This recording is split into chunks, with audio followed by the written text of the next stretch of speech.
Good evening. How's everybody doing today? Awesome.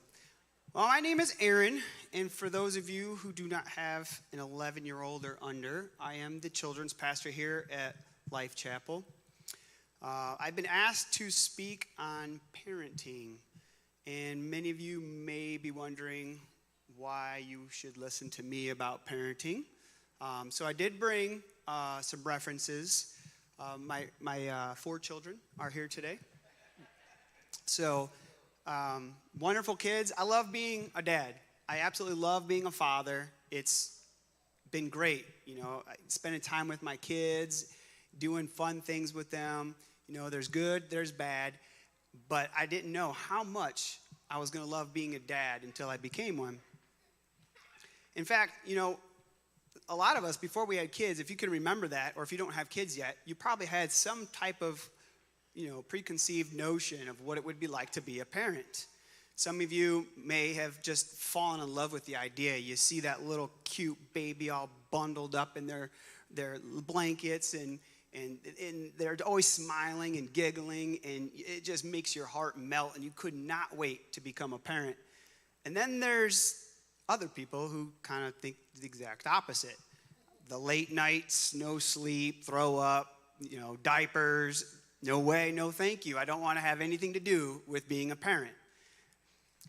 And, there's also those people who think they know everything about parenting before they become a parent. When you're at the grocery store or you're at the restaurant and you see that one kid really acting up, acting crazy, real sassy, and you kind of just say, if that were my kid, right? We've all been there. And of course, we know everything there is about parenting before we become a parent, right? And then we actually have children. And then when we have those children, real quickly we realize we don't know anything about parenting. And that's okay, because there's so much information out there to learn about parenting. You can read all kinds of books to learn about parenting. You can flip through the channels and hear something on the news or watch a TV show or even movies kind of represent what it's like to parent or the lack thereof. Even when you go home from the hospital and you have your child, your nurses are going to tell you how to parent. Here is how you safely fasten your seatbelts for your child to keep them secure on the way home. You can take classes and learn about parenting. You can even go on YouTube and watch your favorite YouTuber and watch a bunch of stuff there. And of course, let's not forget about your friends, right? Friends always have their opinions. They can tell you all about parenting. They've been through it. They know what they're talking about. And then you have the other friends who literally have the exact opposite advice to give to you, right? And I think that there's so much information out there about parenting because it's hard, right? It's complicated and it's messy. There's nothing easy about parenting. So even if you were a parent and you parented your first child for 2, 3, 4 years, you start to get the feel for it, right? You start to get a knack in knowing what needs to be done and how to handle your child. Now I know how to get them to sleep. I can get them to do their chores. I can take care of them when they're upset. And just when you got it down, you're having your second child and you think to yourself, this isn't going to be so bad. I'm an expert now. I know what I'm doing. And quickly you find out none of the things that you learned apply to the second kid at all, right? Am I the only one? So when you parent, you might compare yourself to other people. You kind of want to evaluate yourself and how you're doing, but it's not that easy because when it comes to your kids, it's emotional, right? You get very emotional about it. And it's not like it's a sport where there's a clear win or a loss, right? There's no hard definition, and it's just impossible to think logically when it comes to your children. My wife and I, we both work from home. We're pretty blessed to do that, which gives us a lot of flexibility in our schedule. And so we came up with the idea, let's try camping throughout the week with our kids, and it'll be like summer vacation without the vacation, right? We're still getting paid. we getting our job done, then we get to spend all the time with our kids, and then, sitting by the fire. It's going to be great. We're going to love it. It's going to be awesome. So we bought, an inexpensive camper, and we wanted to give it a trial run, stay somewhere close. We stayed over at Mommy Bay, pulled the camper in. We got it jam-packed with everything you could ever want. We've got frisbees, and we've got footballs and baseballs and bikes and ropes, jump ropes, we got chalk. We even got a sprinkler and bubbles. I mean, this is like awesome for the kids, and we're just going to let them go at it, have fun, and it's going to be the best, right? I'm so excited about it. Best idea ever. But when you add 4 kids to your perfect plan, things don't always work out the way you had them planned, do they? So I backed the camper in. Actually, I thought was going to be the hardest part. I don't own a camper, so that was a new experience for me, and it went right into the spot. And I was like, all right, this is great. I start bringing down the stabilizers, and sure enough, Noah's crying, my youngest boy, about how bored he is. I'm like, well, you've got to be kidding me. We've been here for 5 minutes. We're going to be here for a week. So my youngest daughter, Ella, she's so beautiful. I absolutely adore her. She wanted some macaroni and cheese for lunch. So I gave her some macaroni and cheese. I hand it to her, and she takes 2 steps and right to the floor.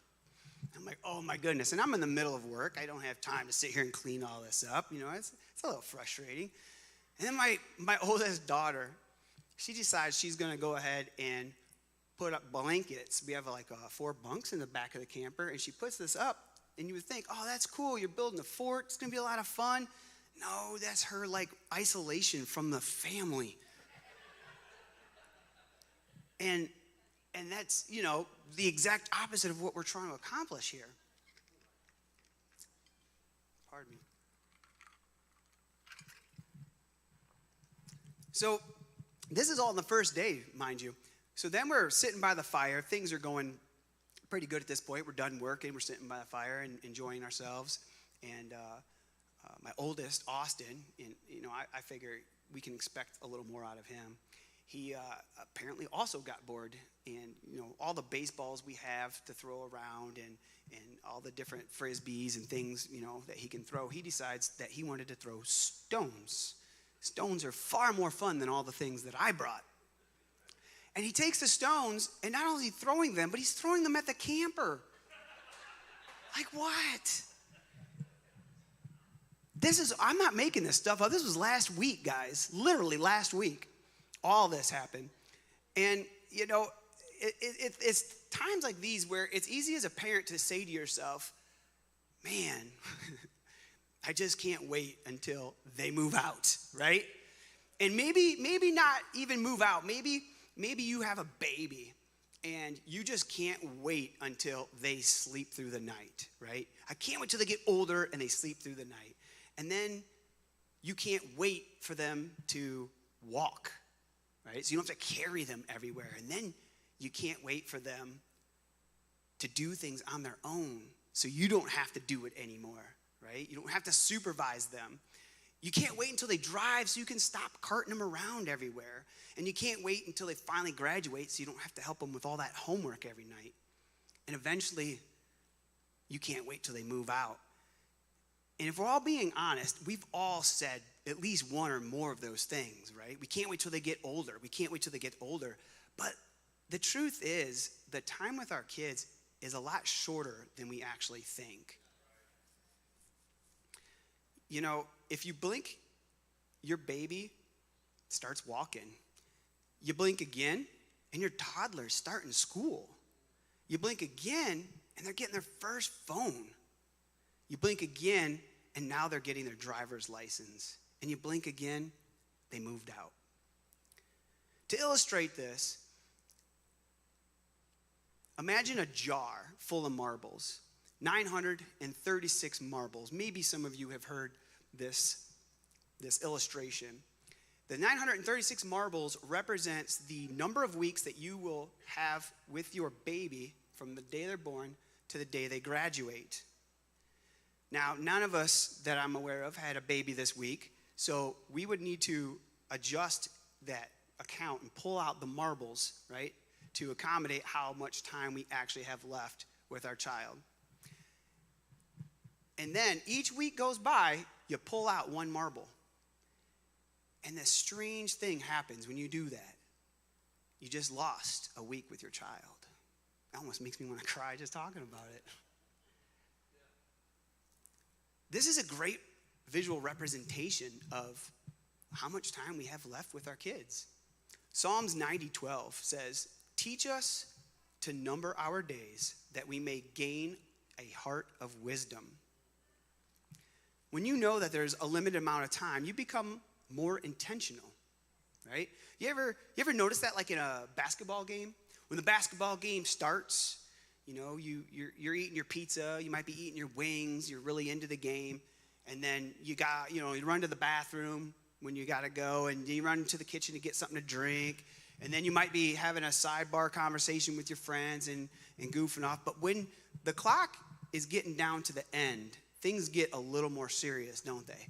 The intensity of the game starts really amping up. The focus of the players is so good that everything, every action, every decision that is made is done intentionally because they only have so much time left to get what they want done, right? And this is how we have to be with our kids. We need to be intentional. And we need to realize how much time we have and take advantage of that time and use it to get what we want to get done. The marbles really give us a visual representation of that, how much time we have, that every single week matters. They are important, and we should be intentional about it. But it also shows us the fact that we don't have to get it all done in a week, right? I think God created time because there's no way we could comprehend all that he wants us to know overnight.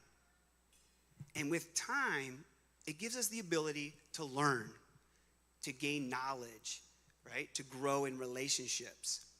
And I think this is key when it comes to our children.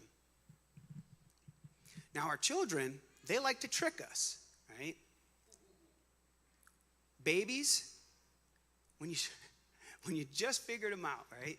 You have that baby, and it's always crying, and now you know, if I wrap it just right, I give it a nice good swaddle, if I hold it just in the right angle, and I shift my body weight, and I rock it just at the right speed, and sing just the right song at the right volume, I can get that baby to fall asleep every time, right? You've mastered how to change a diaper, men, because you know it was hard at first, but it got easier as time went by.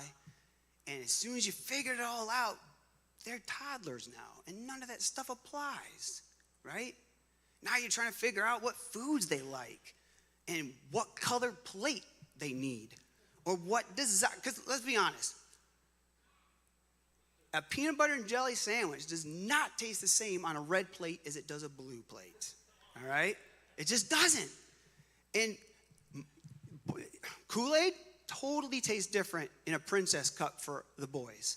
Totally different. It just doesn't taste the same. And then you got to figure out, do we want them cut vertically, horizontally, not cut at all, 2 diagonal cuts, 1 diagonal cut. I mean, there's a lot of mastery that has to be done to figure this out for your children. And just when you can make lunch with your eyes closed, it doesn't apply anymore. They became teenagers, and now you're just trying to figure out what language they're speaking, right?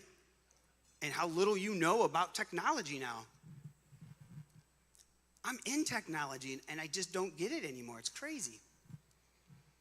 So kids go through what we call phases. Every kid at every phase is constantly changing, physically, mentally, socially, and emotionally. And for each phase, we have to rethink how we parent. A phase is a window of time that you can influence your kids. And I think that's very important. We need to get that. We need to understand that this is a window, and there's a way that I can influence them. It's going to be different than I did the other window, right? Because they have different phases. Your kindergartner is only going to be a kindergartner once. They'll never be a kindergartner again. You can't parent your 7-year-old like you did your 3-year-old. And you can't parent your 14-year-old like your 7-year-old. They're going through phases. But if we properly engage, each phase provides very unique potential. A preschooler, if we embrace their physical needs, right? We always have to be showing them that they're safe, they're able, and they're okay. When they're in elementary, we have to engage their interests. And I'm going to let you in on a secret. All elementary kids have the same interest. It's themselves. Engage them and pay attention. Listen to their stories. Be fascinated by who they are. Middle schoolers, you need to affirm their personal journey. They crave affirmation, especially from their parents. Show them that you support their personal journey. And in high school, we need to mobilize their potential. There's a lot of holding on and letting go that goes on. And who does what and when is very difficult sometimes. And we got to let go to mobilize their potential. Proverbs 13:22 says, a good person leaves an inheritance for their children's children. When you invest in your kid every week, you are giving them a relational and emotional history that sets them up for the right kind of future. If we think about that for a minute, that we are writing their history today. They're going to look back on today as their history. So we talked about the 4 different phases that the children go through and how we have to approach each phase differently. But there are 6 things that all children need, which is good because we can apply this immediately. We don't have to wait for that phase. The first one being love. Invest in your children and gain interest. This shows them their self-worth. You know, I've always said to my wife, and I do this, but I always want to give my daughters all the love that I can and just shower them with love so that they don't need to get it from anyone else. You know, they're not looking to someone else to get that because they can get it right here from me. They do have love languages. If any of you guys heard of love language, they have books for children that you can find out their love language. And Austin actually did this, and we hung up his love languages on the fridge, and this helps us understand how we can show him love, how he receives it, and we can be very intentional about the love we show. So if you haven't done that, I would highly recommend doing that so you understand your child and what that love looks like to them. Words are reinforcing vocabulary. They're shaping how they see the world, how they see themselves, and how they see God. It gives them direction. I've always had a word or a phrase over our family, and it's always been Team Krytus. That's my last name if nobody knew that. But we are a team. So every decision that you make, every choice that you take, every action that you take, it impacts the team. And we all rely on one another in our family. We all need each other. Sometimes they fall down and I can pick them up, and sometimes I fall down and I need them to pick me up. You know, Pastor Perry was talking about words, you know, to declare words from the Bible. And we ought to use those words. You said a heart of worship, a heart of the house. Heart for the house. Now, these are words that we can speak over our children. These are words we want them to know. These are words when they go to look back at their history, they remember and they see that. And it's applied to their life. And we have to keep saying it over and over. The third one is stories. This is their history, where they came from, who their parents are, or maybe who their parents were. This gives them perspective. My daughter, Hannah, absolutely loves to hear how my wife and I met. And I don't know why, because it is not that great of a story. It's very, as I was explaining it to my wife, it's not Hollywood for sure. It's very simple. It's very, practical, I guess, realistic. And I feel like this is a good point, a good perspective for her. So, she's not looking for that Hollywood thing to happen. She knows that this is real life, right? And this is the things that happen in real life. And it's not perfect. The way I proposed, not perfect. The way we met, definitely not perfect. But nevertheless, she loves to hear where she came from. She loves to hear that history. The fourth one, and most of you may not believe it, but it's my favorite, and that is have fun. Have fun with them. Fun builds trust. It breaks down walls. It builds relationships and strong connection. My wife just took my two daughters to Umbrella Alley a couple days ago with just the two girls, and they built such a bond from doing that they probably didn't have, or now it's stronger than it was, at least, from doing that. And I really, really encourage that you spend some one-on-one time with your child. It's very important because it gives that relationship and that connection and that bond a lot stronger. I also, I love taking them out, and I haven't gotten a chance to do it, but my wife and I have been discussing about taking my daughter out for a date night. Just Dad and Hannah going out on a date and spend some time together, chit-chatting, having some food, and maybe, whatever entertainment that she likes to do. And I highly encourage that. I think that is awesome to do.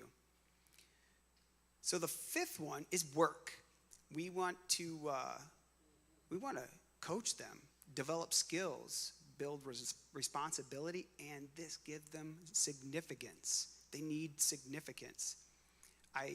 Every time I have to do a boy job, and I don't mean to genderize my job, but if I'm going to work on the car, I always call Austin over and I say, Austin, why don't you come over here? Now, I don't expect him to do a whole lot, as he's getting older and he can start doing those things. But when he was younger, I said, this is a jack. This is where you put the jack. Here's how we lift up the car. If I'm changing brakes or if I'm changing tires, these are the tools. I make sure he knows all these tool names just so that he has that exposure and he knows these things. And he's developing some skills. My wife actually created a chore chart. So all of my kids have a whole chart. Mondays, Tuesdays, Wednesdays, these are your responsibilities these days. And each one has a different responsibility. Some of them is laundry. Some of it's cleaning your bathroom. Some of it's doing the dishes. Some of it's, vacuuming the floors and whatnot. So we're giving them responsibility, because otherwise, what is their significance to the team? And the last one is tribes. Tribes are family. It's a safe place. It's a forgiveness. And it shows them that they belong. I highly, highly, highly recommend inviting other adults that you trust, other adults that have the same beliefs and perspective you do, into their lives. Because let's be honest, our kids aren't going to want to hear what we have to say forever, right? They're going to look to other people for advice. They're going to say, I want to hear it from someone else, And that's okay, because we've already established some people in their lives that they can communicate with and get the same answer. I'm just saying. And the easiest way to do this, small plug here, is small groups. If you have a small group, if you're not a part of one, get in one. This is family. Our church, this is a big family. You can feel comfortable leaving your kids run around because these are all your family. We're all adults taking care of our children together, right? And if you're in a small group, your kids are going to get to know the other adults and the other kids. My kids are pumped every time we say, well, small group night. They're like, yay! They're so excited, and all the adults talk to them and they interact, and they're getting that, right? We're building a tribe. Get in a small group. Now, applying these one at a time may not seem super impactful, but over time, they're game changers, right? And that kind of goes back to that whole concept I mentioned earlier about why God created time. For example, a kid doesn't experience their self-worth because he's loved once, but instead because he's loved by someone over time. And this is really good for us because, let's be honest, we're not perfect. There's been days where I've overreacted. There's been days where I was having a bad day and I just completely, did something wrong or said something I didn't mean or whatever the case may be. And there's forgiveness in that because my child isn't going to look back at that day. My child's going to look back at the whole picture, right? The big picture. And even if you started out that way and you're trying to change that and you want to make it, you still have time. Make that big picture. Kids don't understand the world through a single event, but through a collection of stories over time. Our kids are going to move on one day. Someone said mom should put a suitcase in the nursery the day they take home their child from the hospital. And the reason is because the sooner we start acting like we're packing their bags, the more serious, the more intentional we're going to become about the time that we have left with our kids. Remember, we're not raising kids, but we're raising adults, right? And lastly, I want to add, we're all here at prayer. We just had prayer before this service. And prayer is so important. Some of these phases, some of these things, you may have forget it. You more than likely will forget it. And that's okay because we do have prayer. Prayer is so impactful. It's so necessary. It's the greatest tool that we possess. If we need help with our parenting, if we need help with our children, prayer should be our first place to go. If you want your child, or your children for that matter, to follow after God, these are some of the things that I want to teach my kids, right? I want my kids to know how to chase after God. I need to chase after God. I need to be that example. My kids should see me do that. If I want them to pray all the time and every time there's something wrong, like Pastor said, or even when things are good, I make sure my kids hear me celebrate. Back to the stories. I used to have it really rough. We had no money. We struggled. But I celebrate God that we're not in that place anymore. We celebrate and we pray and we glorify God for those things. I make sure they hear that. If you want your kid to read the Word, read the Word. We are truly the biggest inspiration for our children. They're mimics, right? They mimic everything that we do. They're copycats. So if we want our kids to live a certain way and act a certain way, we really should be following or leading with those footsteps that they may do that. Let's wrap up with prayer. God, I just thank you for all the love that you have poured out and taught us over time. I pray, Father, that we take what is spoken today to heart. I pray that we pour into our children. We invest in them as early as possible to gain the biggest rewards, God. Let us show our children their worth. Let us show our children how much we love them, how significant they are, how important they are. God, I just pray that we would walk and act and talk the way we want our children to. Let us continue, God, going down the path of righteousness, that our children may follow that same path. In Jesus' name I pray. Amen. All right, thank you guys.